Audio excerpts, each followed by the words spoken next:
Guys, today we'll talk about how to fix or how to solve something went wrong on Magic Tiles 3. To know how to fix or how to solve something went wrong on Magic Tiles 3 app, you should just go to settings.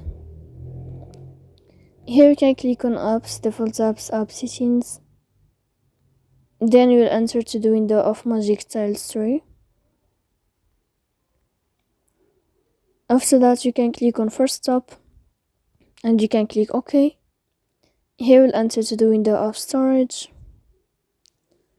Then you can click clear cache. Don't click clear data because that can cause you errors in your app.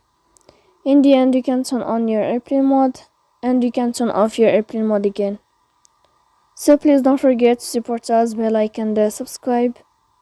See you next time in another video, and thank you for your attention.